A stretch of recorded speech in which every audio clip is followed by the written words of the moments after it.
இந்த வீடியோவில் நம்ம என்ன பார்க்க போகிறோம் அப்படின்னு பார்த்தீங்கன்னா, ஒரு கஸ்டம் டொமைனை எப்படி உங்களுடைய பிளாக்கரில் வந்து இணைக்கிறது, எப்படி லிங்க் பண்ணுறது, எப்படி ஆட் பண்ணுறது அப்படின்னு சொல்லிட்டு தான் இந்த வீடியோவில் வந்து பார்க்க போகிறோம். ஸோ வீடியோ வந்து ஸ்கிப் பண்ணாமல் வந்து பாருங்கள். ஸோ இந்த வீடியோ வந்து பார்த்தீங்கன்னா நம்ம சேனலோட ஆரம்ப ஸ்டேஜ்லேயே வந்து பார்த்தீங்கன்னா இந்த வீடியோ எல்லாமே நம்ம வந்து போட்டாச்சு. பட் ஆனால் அந்த வீடியோ எல்லாத்துலேயும் வந்து பார்த்தீங்கன்னா கோடாடியில் வாங்கின டொமைனை வந்து எப்படி நம்ம பிளாக்கரில் வந்து எப்படி ஆட் பண்ணுறது அப்படின்னு சொல்லிட்டு அந்த வீடியோ தான் உங்களுக்கு வந்து நம்ம சேனலில் வந்து இருக்கும். இப்போ நிறைய பேர் வந்து பார்த்தீங்கன்னா ஹோஸ்டிங்கர் சைட்லேயும் வந்து டொமைன் வாங்குறாங்க. ஸோ இந்த ஹோஸ்டிங்கர் சைட்லேருந்து எப்படி நீங்கள் ஒரு கஸ்டம் டொமைனை பிளாக்கரில் எப்படி நீங்கள் ஆட் பண்ணுறது அப்படிங்கிறத டீட்டெயிலாக தான் இந்த வீடியோவில் வந்து பார்க்க போகிறோம். ஸோ வீடியோ வந்து ஸ்கிப் பண்ணாமல் வந்து பாருங்கள். ஸோ இப்போ வந்து பார்த்தீங்கன்னா என்னுடைய ஹோஸ்டிங்கர் சைட்டை நான் வந்து ஓப்பன் பண்ணி வச்சேன். ஸோ இதில் வந்து டொமைன் அப்படிங்கிற இந்த ஆப்ஷன் வந்து கிளிக் பண்ணுங்கள். நீங்கள் ஆல்ரெடி வந்து டொமைன் வாங்கியிருந்தீங்க அப்படின்னா ஸோ அதனுடைய டொமைன் லிஸ்ட் எல்லாமே வந்து பார்த்தீங்கன்னா இந்த செக்ஷனில் வந்து காட்டும், புரியுதுங்களா? ஸோ இப்போ இதில் வந்து பார்த்தீங்கன்னா நான் வந்து webpost.xyz அப்படிங்கிற இந்த டொமைனை தான் நான் வந்து என்னுடைய பிளாக்கரில் நான் வந்து லிங்க் பண்ண போகிறேன். ஓகே, ஸோ இப்போ வந்து பார்த்தீங்கன்னா இதுக்கு நான் வந்து ஒரு பிளாக் வந்து ஃபஸ்ட்டு நான் க்ரியேட் பண்ணிக்கிறேன். ஸோ என்னுடைய பிளாக்கர்ஸ் டேஷ்போர்ட் வந்து போகிறேன்.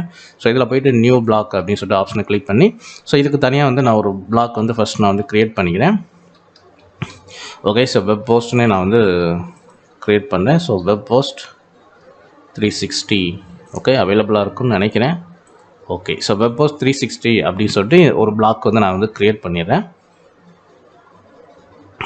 ஓகே ஸோ இந்த பிளாக் வந்து பார்த்தீங்கன்னா க்ரியேட் ஆயிடுச்சு, புரியுதுங்களா? ஸோ இப்போ இந்த பிளாக்கில் தான் வந்து பார்த்தீங்கன்னா நான் வந்து ஹோஸ்டிங்கர் சைட்டில் வாங்கின ஒரு டொமைனை வந்து இந்த பிளாக்கரில் இப்போ நான் வந்து ஆட் பண்ண போகிறேன், புரியுதுங்களா? ஓகே, ஸோ இப்போ ஃபஸ்ட்டு வந்து பார்த்தீங்கன்னா ஹோஸ்டிங்கர் சைட் நீங்கள் வந்து போங்க. ஸோ எந்த டொமைன் நீங்கள் வந்து வாங்கியிருக்கீங்களோ ஸோ அந்த டொமைனுக்கு நேராக நீங்கள் மவுஸ் வச்சு கிளிக் பண்ணுங்கள். ஸோ இப்போ வந்து பார்த்தீங்கன்னா அந்த டொமைனுக்குரிய டிஎன்எஸ் செக்ஷன் இருக்குது பார்த்தீங்களா, அந்த டேஷ்போர்ட் வந்து உங்களுக்கு ஓப்பன் ஆகும், புரியுதுங்களா? கொஞ்சம் வெயிட் பண்ணுங்கள். ஸோ இப்போ லெஃப்ட் சைடு வந்து பார்த்தீங்கன்னா உங்களுக்கு வந்து டொமைன் ஓவர்வியூ, அடுத்து வந்து பார்த்தீங்கன்னா டிஎன்எஸ் நேம் சர்வர். ஸோ இந்த டிஎன்எஸ் செட்டிங்ஸில் தான் வந்து பார்த்தீங்கன்னா நம்ம வந்து பிளாக்கருக்கு உண்டான இந்த செட்டிங்ஸ் எல்லாமே வந்து பார்த்தீங்கன்னா இந்த டிஎன்எஸில் போய் தான் நம்ம வந்து ஆட் பண்ணணும். ஓகே, ஸோ இப்போ வந்து பாருங்கள் டிஎன்எஸ் அண்ட் நேம் சர்வர் அப்படின்னு சொல்லிட்டு இந்த ஆப்ஷன் வந்து கிளிக் பண்ணுங்கள். ஸோ கிளிக் பண்ணதுக்கப்புறம் வந்து பார்த்தீங்கன்னா உங்களுக்கு வந்து டிஃபால்ட்டாக வந்து use hosting and name server recommended அப்படின்னு சொல்லிட்டு உங்களுக்கு வந்து டிஃபால்ட்டாக இருக்கும். ஸோ இந்த ஆப்ஷன்லேயே உங்களுக்கு வந்து இருக்கட்டும். ஸோ நீங்கள் வந்து க்ளோட் சர்வர் ஸோ இந்த மாதிரியான நீங்கள் சர்வீஸ் யூஸ் பண்ணுறீங்க அப்படின்னா, அதாவது வேர்ட்ப்ரெஸ் நீங்கள் வந்து யூஸ் பண்ணீங்க அப்படின்னா அதுக்கு எஸ்எஸ்எல்லாம் வந்து இருக்காது. ஸோ அந்த டைம் வந்து பார்த்தீங்கன்னா நீங்கள் வந்து இந்த க்ளோட் சர்வர்னு சொல்லிட்டு நினைக்கிறேன், க்ளோட் ஃப்ளேர் அப்படின்னு சொல்லிட்டு உங்களுக்கு வந்து இந்த ஃப்ரீ எஸ்எஸ்எல் கொடுக்கக்கூடிய சைட் எல்லாமே இருக்குது. ஸோ அந்த டைம் மட்டும்தான் நீங்கள் வந்து பார்த்தீங்கன்னா இந்த ஓன் சர்வர் இந்த ஆப்ஷனை கிளிக் பண்ணி நீங்கள் செட்டிங்ஸ் பண்ணுற மாதிரி இருக்கும். பட் பிளாக்கர் நீங்கள் வந்து பிளாக்கரோட இந்த டொமைனை நீங்கள் வந்து ஆட் பண்ண போகிறீங்க அப்படின்னா டிஃபால்ட்டாக வந்து பார்த்தீங்கன்னா ரெக்கமெண்டட் இருக்குது பார்த்தீங்களா, இந்த செட்டிங்ஸ்லேயே உங்களுக்கு வந்து இருக்கட்டும். ஓகே, ஸோ இப்போ வந்து என்ன பண்ணணும் அப்படின்னு பார்த்தீங்கன்னா இப்போ என்னுடைய பிளாக்கரோட இப்போ நான் க்ரியேட் பண்ண அந்த பிளாக்கரோட டேஷ்போர்ட் இருக்குது பார்த்தீங்களா, இதில் வந்து செட்டிங்ஸ் அப்படிங்கிற இந்த ஆப்ஷன் வந்து போயிருங்க. ஸோ போனதுக்கப்புறம் வந்து பார்த்தீங்கன்னா இதில் வந்து பப்ளிஷிங் அப்படின்னு சொல்லிட்டு இந்த ஆப்ஷன் இருக்கும். ஐ திங்க் வந்து இதுக்கு முன்னாடி நீங்கள் கோடாடி வீடியோ அந்த டொமைன் ஆட் பண்ணக்கூடிய வீடியோலாம் பார்த்துருந்தீங்கன்னா இந்த ஆப்ஷன்லாம் உங்களுக்கு வந்து தெரிஞ்சிருக்கும்னு நினைக்கிறேன். ஸோ ஓகே, செட்டிங்ஸ் போனதுக்கப்புறம் இதில் வந்து பப்ளிஷிங் அப்படின்னு சொல்லிட்டு இந்த ஆப்ஷன் வந்து போயிருங்க. இதில் வந்து கஸ்டம் டொமைன் அப்படின்னு சொல்லிட்டு இந்த ஆப்ஷன் வந்து கிளிக் பண்ணுங்கள். ஸோ கிளிக் பண்ண உடனே வந்து பார்த்தீங்கன்னா இதில் என்ன பண்ணுறீங்க அப்படின்னா www. உங்கள் வெப்சைட்டோட யூஆர்எல் வந்து இந்த இடத்துல வந்து டைப் பண்ணிடுங்க. ஸோ நான் வந்து webpost.xyz ஸோ இந்த மாதிரி நான் வந்து டைப் பண்ணிட்டேன். ஸோ டைப் பண்ண உடனே இந்த இடத்துல வந்து சேவ் கொடுங்க. ஸோ சேவ் கொடுக்கும்போது பார்த்தீங்கன்னா இந்த மாதிரி வந்து ஒரு எரர் மெசேஜ் மாதிரி வந்து காட்டும், புரியுதுங்களா? இதில் வந்து 2 சி நேம் வந்து நீங்கள் வந்து ஆட் பண்ணணும். இந்த சி நேம் வந்து எங்கே ஆட் பண்ணணும் அப்படின்னு பார்த்தீங்கன்னா இப்போ நீங்கள் ஹோஸ்டிங்கரில் டொமைன் வாங்கியிருக்கீங்க பார்த்தீங்களா, இப்போ நம்ம வந்து எந்த செக்ஷனில் இருக்கிறோம் அப்படின்னு பார்த்தீங்கன்னா அந்த டொமைனோட DNS and name server settings பேஜில் வந்து இருக்கும், புரியுதுங்களா? இந்த பேஜில் தான் நீங்கள் வந்து டிஎன்எஸ் ரெக்கார்ட்ஸில் நீங்கள் வந்து இந்த சி நேம் வந்து ஆட் பண்ணணும். 2 சி நேம் வந்து ஆட் பண்ணணும். அது இல்லாமல் பார்த்தீங்கன்னா ஒரு 4 ஐபி அட்ரஸ் வந்து ஆட் பண்ணணும். ஸோ அதை வந்து எப்படி ஆட் பண்ணுறது சொல்லிட்டு இப்போ நம்ம வந்து பார்ப்போம். ஸோ இதில் ஃபஸ்ட்டு வந்து சி நேம் வந்து பார்த்தீங்கன்னா இங்கே வந்து உங்களுக்கு வந்து சொல்லியிருப்பாங்க. ஸோ நான் ஜூம் பண்ணி கூட உங்களுக்கு நான் காட்டுறேன். மேபி வந்து உங்களுக்கு டெக்ஸ்ட் வந்து ஸ்மாலாக இருக்கிறதுனால சில பேர் வந்து இதில் கூட மிஸ்டேக்ஸ் பண்ணுறதுக்கு வாய்ப்பு இருக்குது. ஸோ இங்கே நீங்கள் வந்து பாருங்கள் ஃபாலோயிங் 2 சி நேம்ஸ் அப்படின்னு சொல்லிட்டு சொல்லியிருப்பாங்க. இதில் வந்து பாருங்கள் உங்களுக்கு வந்து www இருக்குது பார்த்தீங்களா, இதை ஜஸ்ட் நீங்கள் வந்து காப்பி பண்ணிக்கிங்க. ஸோ கடைசியில் வந்து இந்த கமா அப்படிங்கிற மாதிரி சிம்பிள் இருக்கும், அதை நீங்கள் விட்டுருங்க. கமா இல்லாமல் நீங்கள் வந்து காப்பி பண்ணணும், புரியுதுங்களா? ஓகே, ஸோ இப்போ அடுத்து என்ன பண்ணுறீங்க அப்படின்னா ஸோ டிஎன்எஸ் ரெக்கார்ட் நீங்கள் போங்க. இதில் வந்து ஸ்க்ரோல் பண்ணீங்க அப்படின்னா மேனேஜ் டிஎன்எஸ் ரெக்கார்ட் அப்படின்னு சொல்லிட்டு ஒரு ஆப்ஷன் இருக்கும், புரியுதுங்களா? டிஎன்எஸில் தான் இப்போ நம்ம வந்து ஆட் பண்ண போகிறோம். ஸோ இதில் வந்து சி நேம் அப்படின்னு சொல்லிட்டு இந்த டைப் இருக்குது பார்த்தீங்களா, ஏன்னு இருக்கும் டிஃபால்ட்டாக. இதை நீங்கள் வந்து செலக்ட் பண்ணிங்கன்னா இந்த இடத்துல வந்து சி நேம் அப்படின்னு சொல்லிட்டு ஒரு ஆப்ஷன் இருக்கும், இதை நீங்கள் கிளிக் பண்ணுங்கள். ஸோ கிளிக் பண்ண உடனே வந்து பார்த்தீங்கன்னா இந்த இடத்துல நேம் அப்படிங்கிற இடத்துல வந்து பார்த்தீங்கன்னா இப்போ நீங்கள் காப்பி பண்ண www இருக்குது பார்த்தீங்களா, ஸோ 3 W. ஸோ அதை வந்து இந்த இடத்துல பேஸ்ட் பண்ணிடுங்க. அதுக்கடுத்து வந்து பார்த்தீங்கன்னா டார்கெட் அப்படின்னு சொல்லிட்டு ஒரு ஆப்ஷன் இருக்கும். இந்த இடத்துல நீங்கள் என்ன பேஸ்ட் பண்ணணும் அப்படின்னு பார்த்தீங்கன்னா இப்போ அகைன் வந்து நான் வந்து ஜூம் பண்ணிடுறேன். ஜூம் பண்ணதுக்கப்புறம் வந்து பார்த்தீங்கன்னா டெஸ்டினேஷன் அப்படின்னு சொல்லிட்டு ஒரு ஆப்ஷன் இருக்குது பார்த்தீங்களா, ஸோ அதுக்கு நேரம் வந்து பார்த்தீங்கன்னா ghsgoogle.com புரியுதுங்களா. ஸோ கரெக்டாக வந்து அந்த டெக்ஸ்ட்டு மட்டும் நீங்கள் வந்து காப்பி பண்ணிக்கிங்க. So ghs.google.com. ஸோ இந்த டெக்ஸ்ட்டை நீங்கள் காப்பி பண்ணிவிட்டு நீங்கள் என்ன பண்ணணும் அப்படின்னு பார்த்தீங்கன்னா ஸோ இப்போ போயிட்டு இந்த டார்கெட் அப்படின்னு இருக்குது பார்த்தீங்களா, ஸோ இந்த இடத்துல நீங்கள் காப்பி பண்ண கூட இந்த இடத்துல வந்து பேஸ்ட் பண்ணிடுங்க. ஸோ பேஸ்ட் பண்ணதுக்கப்புறம் கடைசியாக வந்து பாருங்கள் ஆட் ரெக்கார்ட் அப்படின்னு சொல்லி இந்த ஆப்ஷனை கிளிக் பண்ணுங்கள். ஸோ கிளிக் பண்ணும்போது பார்த்தீங்கன்னா உங்களுக்கு வந்து இப்போ இந்த இடத்துல வந்து பார்த்தீங்கன்னா ஒரு எரர் மெசேஜ் வந்து உங்களுக்கு வந்து காட்டும். ஸோ அன்எக்ஸ்பெக்டட் எரர் அக்யூர்ட் அப்படின்னு சொல்லிட்டு டாப் ரைட் கார்னரில் வந்து பாருங்கள் அன்எக்ஸ்பெக்டட் எரர் அக்யூர்ட் அப்படின்னு சொல்லிட்டு ஒரு எரர் வந்து காட்டும். ஸோ இது வந்து எதனால் காட்டுது அப்படின்னு பார்த்தீங்கன்னா ஆல்ரெடி வந்து பார்த்தீங்கன்னா இந்த நேம் அப்படின்றது பார்த்தீங்களா, நேம் அப்படின்ற இடத்துல www போட்டிருக்கோம் பார்த்தீங்களா. ஸோ இதே மாதிரி இன்னொரு செட்டிங்ஸ் வந்து இதில் டிஃபால்ட்டாக வந்துருக்கு. ஸோ அப்போ நம்ம அதை வந்து டெலீட் பண்ணணும். ஸோ அது வந்து எங்கே இருக்குது அப்படின்னு பார்த்தீங்கன்னா நீங்கள் இந்த ரெக்கார்ட்ஸ் அப்படின்ற செட்டிங்ஸ் எல்லாமே வந்து பார்த்தீங்கன்னா கீழே தான். இது எல்லாமே வந்து பார்த்தீங்கன்னா ரெக்கார்ட்ஸ். சிலது வந்து பார்த்தீங்கன்னா ஏ ரெக்கார்டில் இருக்கும், சிலது வந்து பார்த்தீங்கன்னா சி நேம் ரெக்கார்டில் வந்து இருக்கும். இதை நீங்கள் ஸ்க்ரோல் பண்ணி பாருங்கள், கடைசி வரைக்கும் பாருங்கள். ஸோ இந்த www வந்து எங்கே இருக்குது அப்படின்னு சொல்லிட்டு நீங்கள் வந்து சர்ச் பண்ணிங்கன்னா ஃபஸ்ட்டே நம்மளுக்கு இந்த இடத்துல வந்து காட்டுது. இங்கே வந்து பாருங்கள் C name www web post அப்படின்னு இருக்குது பார்த்தீங்களா, இது வந்து என்னுடைய சைட்டோட நேமு. நீங்கள் வந்து பாருங்கள் சி நேம் போட்டு www அப்படின்னு போட்டு வெப் போஸ்ட் .xyz அப்படின்னு இருக்குது பார்த்தீங்களா. ஸோ இதுக்கு நேரம் நீங்கள் வந்தீங்க அப்படின்னா டெலீட் அப்படிங்கிற ஒரு ஆப்ஷன் இருக்கும், இதை நீங்கள் கிளிக் பண்ணுங்கள். ஸோ கிளிக் பண்ண உடனே வந்து பார்த்தீங்கன்னா இந்த சி நேம் ரெக்கார்டு வந்து பார்த்தீங்கன்னா உங்களுக்கு வந்து இப்போ டெலீட் ஆயிரும்.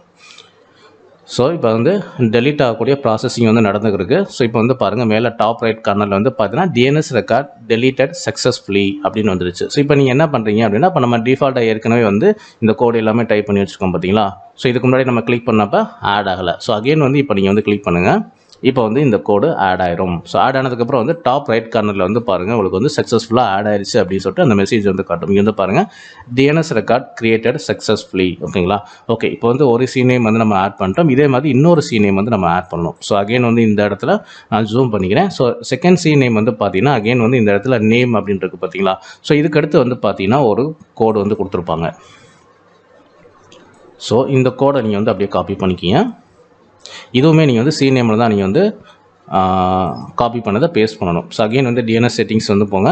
ஸோ இதில் போனதுக்கப்புறம் வந்து பார்த்தீங்கன்னா நீங்கள் வந்து டைப்பில் வந்து சி நேம் வந்து செலக்ட் பண்ணிக்கிங்க. ஸோ நேம் அப்படிங்கிற இடத்துல வந்து அட்டு இருக்கும், அதை ரிமூவ் பண்ணிடுங்க. ரிமூவ் பண்ணிட்டு இப்போ காப்பி பண்ண கோடை இந்த இடத்துல வந்து பேஸ்ட் பண்ணிடுங்க.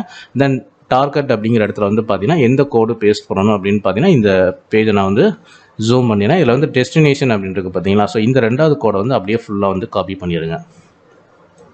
ஸோ காப்பி பண்ணிவிட்டு அகெயின் வந்து இப்போ நம்ம இந்த டார்கெட் அப்படிங்கிற இடத்துல போய்ட்டு இந்த கோடை வந்து இங்கே பேஸ்ட் பண்ணிடணும். ஸோ பேஸ்ட் பண்ணிவிட்டு நீங்கள் கடைசியில் வந்து ஆட் ரெக்கார்ட் அப்படின்னு சொல்லிட்டு இந்த ஆப்ஷன் வந்து கிளிக் பண்ணுங்கள். இப்போ டாப் ரைட் கார்னரில் வந்து பார்த்தீங்கன்னா சக்ஸஸ்ஃபுல்லாக இந்த கோடு வந்து உங்களுக்கு வந்து ஆட் ஆயிடுச்சு அப்படின்னு சொல்லிட்டு ஒரு மெசேஜ் வந்து காட்டும்.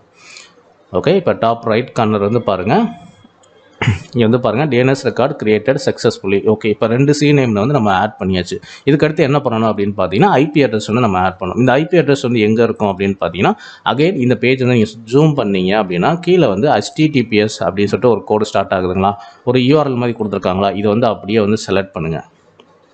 கடைசியில் வந்து பார்த்தீங்கன்னா 33387 அப்படின்னு சொல்லிட்டு இந்த லிங்க் வந்து உங்களுக்கு வந்து எண்ட் ஆகும். ஸோ இதை வந்து அப்படியே செலக்ட் பண்ணிட்டு ரைட் கிளிக் பண்ணிட்டு கோ டு அப்படின்னு சொல்லிட்டு இந்த ஆப்ஷன் இருக்குது பார்த்தீங்களா, இதை நீங்கள் கிளிக் பண்ணுங்கள். இப்போ உங்களுடைய ப்ரௌசர்லேயே வந்து பார்த்தீங்கன்னா இந்த லிங்க் வந்து ஓப்பன் ஆகும், புரியுதுங்களா. ஸோ இந்த லிங்க் வந்து ஓப்பன் ஆகிடுச்சிங்களா. இது வந்து ஜஸ்ட் நீங்கள் வந்து ஸ்க்ரோல் பண்ணுங்கள். ஸ்க்ரோல் பண்ணீங்க அப்படின்னா கீழே வந்து பாருங்கள் ஒரு 4 ஐபி அட்ரஸ் வந்து கொடுத்துருப்பாங்க. நான் ஜூம் பண்ணிக்கிறேன்.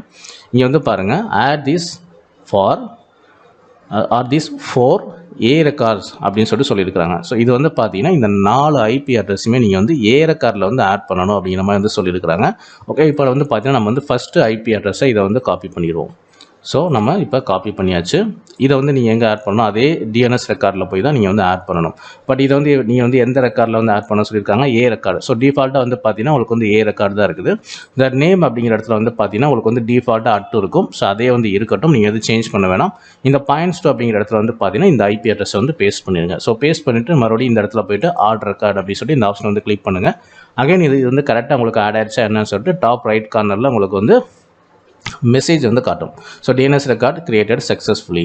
ஸோ இதே மாதிரி பார்த்தீங்கன்னா மீதி இருக்கக்கூடிய இந்த 3 ஐபி அட்ரஸுமே நீங்கள் இதே மாதிரி வந்து ஏ ரெக்கார்ட்லேயே நீங்கள் வந்து காப்பி பண்ணி பேஸ்ட் பண்ணிடுங்க. ஸோ இப்போ 2வது ஐபி நான் வந்து காப்பி பண்ணிட்டேன். ஸோ இந்த இடத்துல வந்து நான் வந்து அதை பேஸ்ட் பண்ணிட்டேன்.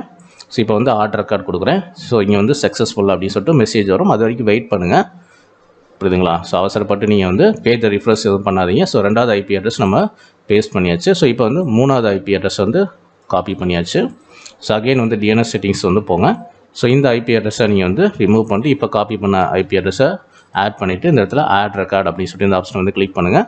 ஸோ அகெயின் வந்து இந்த இடத்துல வந்து சக்ஸஸ்ஃபுல் அப்படின்னு சொல்லிட்டு ஒரு மெசேஜ் வந்து காட்டும். புரியுதுங்களா? அது வரைக்கும் நீங்கள் வெயிட் பண்ணுங்கள். Okay, so DNS record successfully அப்படின்னு சொல்லிட்டு இந்த இடத்துல வந்து காட்டும். ஓகே, ஸோ சக்ஸஸ்ஃபுல் காட்டிடுச்சு. ஸோ ஃபைனலாக வந்து பார்த்தீங்கன்னா கடைசியாக வந்து ஒரு ஐபி அட்ரஸ் இருக்குது. ஸோ அந்த ஐபி அட்ரஸையும் நீங்கள் வந்து காப்பி பண்ணிடுங்க. ஸோ காப்பி பண்ணிவிட்டு இந்த டிஎன்எஸில் போய்ட்டு ஸோ பழைய ஐபியை ரிமூவ் பண்ணிட்டு ஸோ புது ஐபியை பேஸ்ட் பண்ணிவிட்டு அகைன் வந்து ஆட் ரெக்கார்ட் அப்படின்னு சொல்லிட்டு இந்த ஆப்ஷனை வந்து கிளிக் பண்ணுங்கள். ஸோ இந்த ஐபி அட்ரஸ் வந்து உங்களுக்கு வந்து ஆட் ஆகிடுச்சு அப்படின்னா ஸோ இந்த செட்டிங்ஸ் இந்த டிஎன்எஸில் ஆட் பண்ணக்கூடிய எல்லா செட்டிங்ஸுமே இப்போ நம்ம வந்து கம்ப்ளீட் பண்ணியாச்சு. புரியுதுங்களா?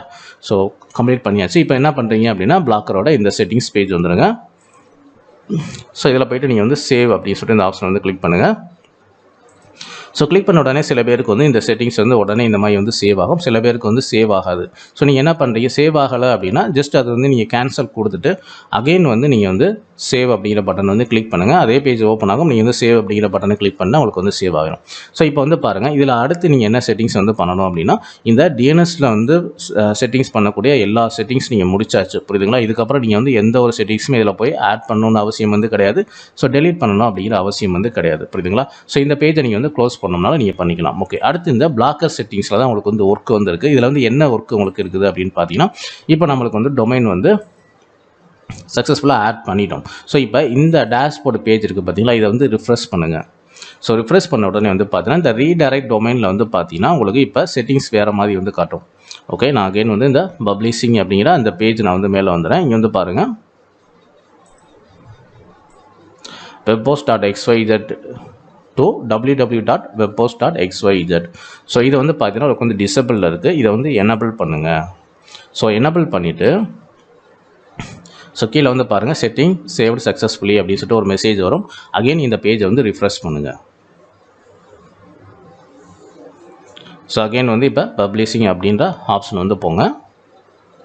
ஸோ இப்போ வந்து பார்த்தீங்கன்னா ஓகே, ஸோ இந்த ரீடைரக்ட் டொமைன் அப்படிங்கிற இந்த ஆப்ஷன் வந்து நம்ம எனபிள் பண்ணிட்டோம். இதுக்கடுத்து என்ன பண்ணணும் அப்படின்னு பார்த்தீங்கன்னா கீழே வந்து HTTPS சொல்லிட்டு 2 ஆப்ஷன் இருக்கும். HTTPS அப்படின்ற இந்த ஹெட்டிங்கில் வந்து பார்த்தீங்கன்னா HTTPS அவைலபிலிட்டி, HTTPS ரீடைரக்ட் அப்படின்னு சொல்லிட்டு ஒரு ஆப்ஷன் இருக்கும்.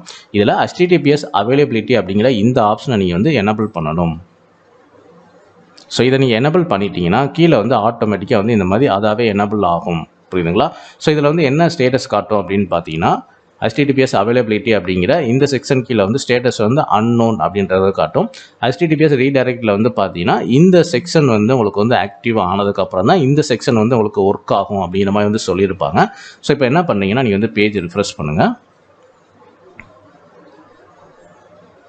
ஸோ பேஜ் ரிஃப்ரெஷ் பண்ணதுக்கப்புறம் அகைன் வந்து இந்த பப்ளிஷிங் வாங்க. இப்போ வந்து பார்த்தீங்கன்னா உங்களுக்கு மெசேஜ் வேறு மாதிரி வந்து காட்டும். ஸ்டேட்டஸ் வந்து பெண்டிங் அப்படின்ற மாதிரி வந்து காட்டுதுங்களா. HTTPS availability is being processed, check back later அப்படின்னு சொல்லிட்டு இந்த மாதிரி ஒரு மெசேஜ் வந்து காட்டும். இந்த 2 செக்ஷனுமே உங்களுக்கு வந்து எனபிளில் இருக்கிற மாதிரி வந்து காட்டும். ஸோ ஃபஸ்ட்டு வந்து ரீடைரக்ட் டொமைன் வந்து நீங்கள் எனபிள் பண்ணிடுறீங்க. ரெண்டாவது வந்து இந்த ஆப்ஷனை மட்டும் நீங்கள் எனபிள் பண்ணால் போதும். அது கீழே இருக்கக்கூடிய HTTPS ரீடைரக்ட் அப்படிங்கிற ஆப்ஷன் வந்து ஆட்டோமேட்டிக்காக வந்து எனபிள் ஆகும். ஸோ இது ரெண்டுமே நீங்கள் எனபிள் ஆனதுக்கப்புறம் வந்து பார்த்தீங்கன்னா ஸ்டேட்டஸ் வந்து பெண்டிங் அப்படின்ற மாதிரி வந்து காட்டும். ஸோ இந்த இடத்துல வந்து பார்த்தீங்கன்னா உங்களுக்கு வந்து ஸ்டேட்டஸ் வந்து பார்த்தீங்கன்னா மேபி இந்த இடத்துல வந்து ஆக்டிவ் அப்படின்னு வரலாம், இல்லைனா ஓகே அப்படிங்கிற மாதிரி ஆப்ஷன் கூட வரலாம். புரியுதுங்களா? ஸோ அது வரைக்கும் வெயிட் பண்ணுங்கள். இது எப்போ வந்து இந்த HTTPS அவைலபிலிட்டி வந்து ஃபுல்லாக ஆக்டிவேட் ஆகும் அப்படின்னு பார்த்தீங்கன்னா ஒரு 30 மினிட்ஸ் நீங்கள் வந்து வெயிட் பண்ணுங்கள். புரியுதுங்களா? இப்போ நம்ம வந்து வியூ பிளாக் ஆப்ஷனை கொடுத்தா கூட இப்போ என்ன ஆகும் அப்படின்னு பார்த்தீங்கன்னா உங்களுக்கு ஓப்பன் ஆகாது. என்ன சொல்லுது அப்படின்னு பார்த்தீங்கன்னா the site cannot be reached. So இந்த மாதிரி எரர் தான் வரும். ஒரு 30 மினிட்ஸ் வந்து வெயிட் பண்ணுங்கள். ஆட்டோமேட்டிக்காக உங்களுடைய சைட் வந்து ஓப்பன் ஆயிரும். புரியுதுங்களா? ஸோ இப்படி தான் வந்து பார்த்தீங்கன்னா உங்களுடைய பிளாக்கரில் நீங்கள் ஹோஸ்டிங்கை சைட்டில் வாங்கின ஒரு டொமைனை வந்து இப்படி தான் வந்து ஆட் பண்ணணும். ஸோ இந்த வீடியோ வந்து பார்த்தீங்கன்னா 2-3 பேர் கேட்டிருந்தாங்க. ஐ திங்க் அடுத்தடுத்து ஹோஸ்டிங் சைட்டில் டொமைன் வாங்கக்கூடிய எல்லா யூசர்ஸ்க்குமே இந்த வீடியோ வந்து ரொம்பவே வந்து ஹெல்ப்ஃபுல்லாக இருக்கும்னு நினைக்கிறேன். ஸோ இந்த வீடியோ பிடிச்சிருந்தா லைக் பண்ணுங்கள், ஷேர் பண்ணுங்கள். ஸோ நம்ம சேனலில் பிளாக்கர் சம்பந்தமான A to Z வீடியோஸ் வந்து அப்டேட் பண்ணியிருக்கோம். ஸோ மறக்காமல் நம்ம சேனல் வந்து சப்ஸ்கிரைப் பண்ணி வச்சுக்கோங்க. ஸோ நம்ம சேனல் சார்பாக வந்து பார்த்தீங்கன்னா டெலகிராம் குரூப் இருக்குது. ஸோ அந்த குரூப்பில் ஜாயின் பண்ணாதவங்க நீங்கள் வந்து ஜாயின் பண்ணிக்கிங்க. டெலகிராமோட லிங்க் வந்து பார்த்தீங்கன்னா நம்ம யூடியூப் சேனலோட ஹோம் பேஜ் போங்க. ஸோ டாப் ரைட் கார்னரில் அந்த லிங்க் எல்லாம் இருக்கும். ஸோ லிங்கை கிளிக் பண்ணி நீங்கள் ஜாயின் பண்ணுறவங்க நீங்கள் வந்து ஜாயின் பண்ணிக்கிங்க. ஸோ இந்த வீடியோ பிடிச்சிருந்தா லைக் பண்ணுங்கள், ஷேர் பண்ணுங்கள். Thank you for watching.